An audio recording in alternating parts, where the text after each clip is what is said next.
Welcome back, class 12s. Okay, in my previous WhatsApp audio explanation, I've already explained you all about fishing in India, okay, and the important types of fishing that is being done. Then I'd also explained you all about the marine fisheries and the reasons why fishing is not yet developed in India. Why there has been a sad affair of fishing in India in spite of India being surrounded by water on all the sides. Okay, so now I'm going to continue with the same chapter. Okay, now I'll be starting with the freshwater or inland fisheries. Now, when I talk about the freshwater or the inland fisheries, I'm talking about the fishes that is being caught in the rivers, the lagoons and estuaries, backwaters. So these are known as freshwaters or inland fisheries. Okay, so India also has a great potential for inland fisheries because large number of rivers like Mahanadi, Godavari, Krishna, Kaveri, Ganga, Brahmaputra, all these rivers are used for fishing. Now, beside this, you also have lakes and reservoirs and ponds where fishing has also been done over there. People carry on with artificial fertilization of eggs and fishery. The fishing has been developed in those ponds and all that. Village areas, rural regions, farmers are taking this as a subsidiary, occupation. Okay, so in this way, the lakes and ponds and rivers and all these are also being utilized. Now I come to the next topic, that is distribution of fishing in India. Now, as I've already told you in the introduction part, the southern part of our country is a peninsular region surrounded by waters of the Arabian Sea, the Bay of Bengal, and the Indian Ocean. Now, since it is a peninsular region surrounded by water on three sides, you have a great potential for marine fishing. Okay, so there are different places where fishing is being carried on in this coast. Okay, and in this different areas where the fishing is being fishing villages have been located. So now this fishing areas which has been located in these areas are being found in different states. So you have a state-wise distribution of fishing. So the first important, now let me first start with the West Coast. The first state in the West Coast that excels in fishing, whether it is in the West Coast, whether it's in the East Coast, the first state in India, or the state in India which excels in the production of fish that has been caught is the state of Kerala. Okay, so Kerala is the largest fish producing states and accounts for about 22% of the total fish production of the country. Okay, and one of the reasons behind is because of a very long coastline that Kerala has, which is around 590 kilometers, and it is highly indented. Now, indentions are there in the coastal areas of Kerala. Wherever you have those indentions, you have the lakes, the lagoons, the bays, and backwaters and all that. So it's because of these backwaters, lagoons, and lakes and all that, fishing has been possible in this state. But if you compare now, the second state that you have is Tamil Nadu. Now, when you compare the coastal area, the length of the coast of Tamil Nadu and the coastal areas of Kerala, you will find that Tamil Nadu, the length is more, but in Kerala, the fish caught is high in spite of the length being lesser. The reason behind, again, let me emphasize on this, the reason behind is because although the length of the coastal areas in Kerala is short, it is highly indented, which is lacking in the state of Tamil Nadu. Okay, so remember, Kerala has around 85% of the total processing facilities, okay, and such as freezing, ice making, and all that. So varieties of fishes, you don't have to remember all the varieties, few names like prawns, sardines, mackerels, okay, are the important fish that is being caught in Kerala, and important centers where fishing is being caught is Calicut, okay, Kochi. I think two names is more than enough. Now, next state is Tamil Nadu. Another important state in the in the East Coast is Tamil Nadu, second largest after Kerala. Okay, and the fishes that is being caught over there is mackerel, ribbon fish. Okay, an important center is Chennai. Then you come to third is Maharashtra. Maharashtra, you just remember 750 kilometers is the stretch of the coastline. Okay, you just have to remember that. And Mumbai duck, white pomfret, black pomfret, Indian salmon are the important fishes that is being caught, and it is mostly in Alibag and Kolaba. Then you come to next, West Bengal, 11% of the total fish is being caught in Bengal. But one thing that you have to remember is that although the amount of fish that is being caught in Bengal, it's not enough. Although we catch large amount of fishes, but it's not enough for the population, because most of the people living in Bengal are very, very fond of fishes. So whatever amount of fishes that is being caught, whether it's freshwater fishing or marine fishing, it's not enough. So West Bengal has to buy from other states. And one of the most important state which sells, a fish to West Bengal is the state of Gujarat. Okay. Then you come to next is Andhra Pradesh. Okay, Andhra Pradesh, another important fishing area. Important villages out here is the fishing village in Visakhapatnam, Masilepatnam. Okay, sardine, mackerel, ribbon fish, catfish are the important fishes. Then you come to Gujarat. Gujarat also catches a large amount of fish, but the amount of fishes that is being caught in Gujarat is mostly being sold, exported or sold to the local states. And the reason behind is because the Gujaratis are not very fond of fishes. So they export it to countries in the world like Sri Lanka, Myanmar, Mauritius, and Singapore, and also to the Indian states like Kolkata, places like Kolkata, Mumbai, and Delhi, and all is also getting fishes from Gujarat. Okay. Then the next state is Karnataka, and then Orissa. You just go through that. Okay. Now you come to the trade. Now, this is important. India exports around 8% of the total fish that is being produced, okay, mainly to Sri Lanka, Myanmar, Mauritius, and Singapore, okay, and the main important buyer of fish and fish products from India is Sri Lanka, okay. Then you come to the next one, programs for the development of fisheries.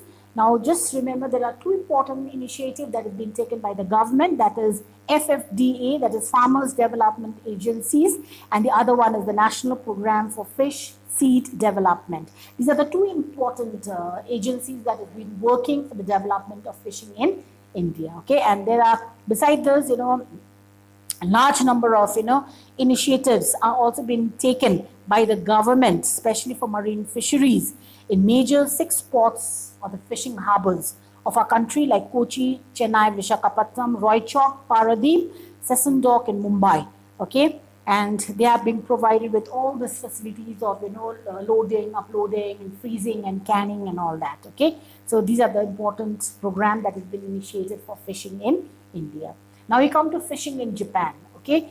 Now when you're talking about fishing, okay, India, when you're talking about fishing in India, you always have to compare fishing with two important countries. There are other countries in the world also, but in your syllabus, there are two countries where we are going to compare India's fishing. One is Japan and the other one is Bangladesh, okay. Now, when you're comparing fish caught in India and fish caught in Japan, now Japanese fishermen catches a huge amount of fish when compared to that of the Indian fishermen. And there are several reasons behind why, okay. So Japan is a leading nation in the world for fish.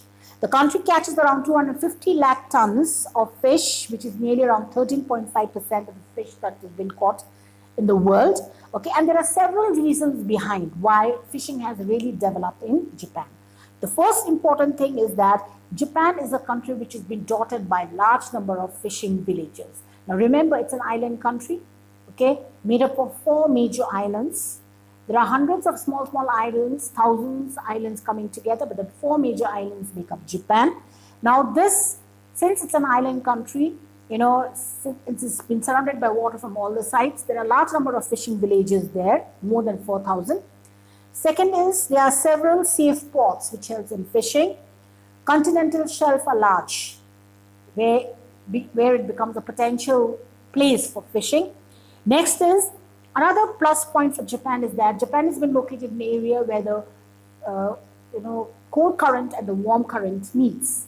So wherever there are places where the cold currents and the warm currents are meeting, okay, that is the most potential area, that is the most important area where you can catch large amount of fishes. So this is there in Japan. The Urashio current and the Kuroshio current meets. So it becomes a very important place for fishes to be caught. Okay.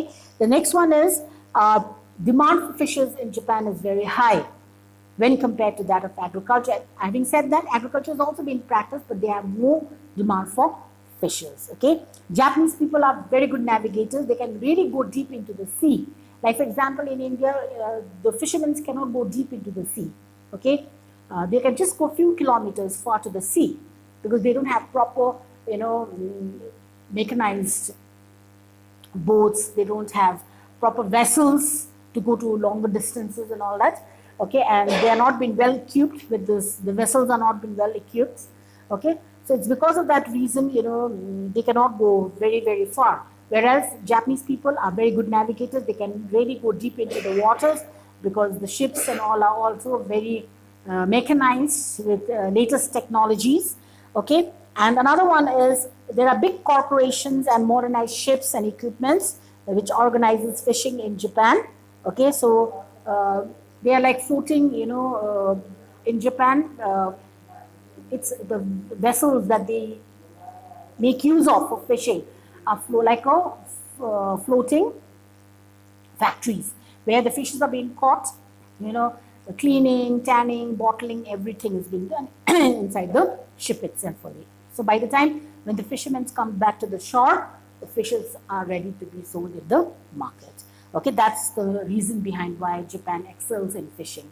Besides this, the coastal areas of Japan also has to face numerous problems regarding fishing because they have been frequently attacked by strong hurricanes, typhoons, okay, which also creates problem to the fishermen in Japan. Now we come to the next term, inshore fishing, very important.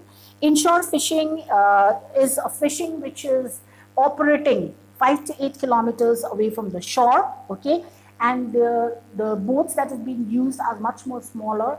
In most of the cases, the boats are not being mechanized, okay, and they have been using petrol or they are using nets or line nets to catch fishes, okay, and important catch of this inshore fish is shellfish and seaweeds, okay. Now the demand for seaweeds are much more higher, so the seaweeds are being caught, dried in the sun, okay, and it's been exported. And along with this, shellfish is also very important, okay. The next one is called deep sea fishing, and deep sea fishing is taking places far into the deep sea, okay, where fishermen take huge vessels into the deep sea, okay, and they are also diesel powered, well equipped.